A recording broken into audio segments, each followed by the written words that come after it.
Hey there, YouTubers, Professor Sheep here. Welcome to a physics video on terminal velocity.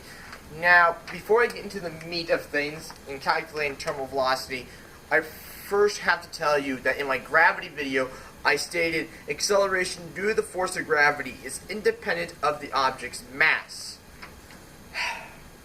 Only in a vacuum.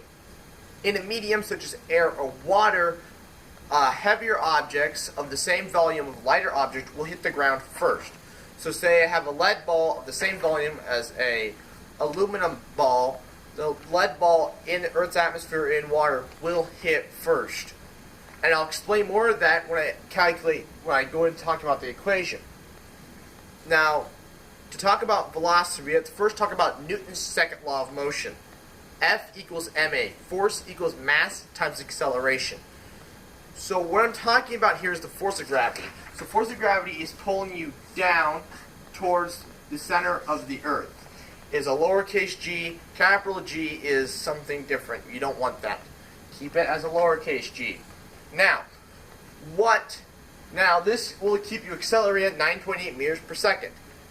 But the force at which the air pushes you back, or your medium that you're traveling through pushes you back, is called drag. And as the force of drag increases, your acceleration will begin to decrease. And if these forces equal each other, your acceleration will stop, and you will fall at the same rate unless the density of the medium you're falling through changes. Then you can either accelerate or slow down even more. Again, depending on the density of the medium. So now that we know what goes into what happens with velocity, now we can calculate velocity. So velocity is v. So to calculate terminal velocity, v equals the square root of 2 times the mass of the object times g, the force of gravity, over the density of the medium, so the air or water, something that you're falling through. Then you have times the projected area of the object. Now there's a difference between the surface area and the projected surface area. The projected surface area is, say, on this marker. If I drop the marker like this, my projected surface area is only here. This is the part that's falling directly down. Now if we were to tilt it, then it'd have an increased surface area. It'd be this and this. Whatever is the bottom of the object of which it's falling. Anything that's interacting with the medium. All this up here, that does not go into calculating your projected surface area. And then finally, your drag coefficient, CD. Now, if you want to know more about the drag coefficient, link in the description below to an article that will explain far better than I can. And just to let you know, there's no way you can calculate this on your own.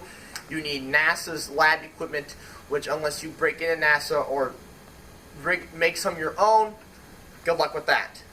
So, now that we can calculate velocity, I'm going to tell you some things that would really impact this. If the mass of the object increases, the velocity increases. This is a direct relationship. Remember this. And then if the projected area increases, the velocity will decrease. Now that's if the mass doesn't change. So say I have a cylinder, okay, of, say, copper. Cylinder of copper.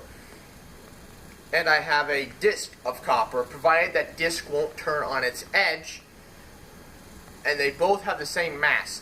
That cylinder will hit the ground first compared to the disc, which won't, because it has a much larger surface area, even though they have the same mass. So surface area will come into play. So keep in mind that.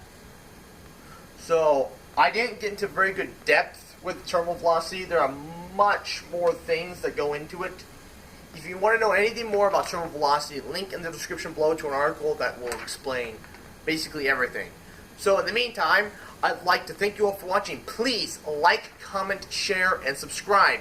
Remember to hit the bell icon so you know every time I post, which is every other day. And good night.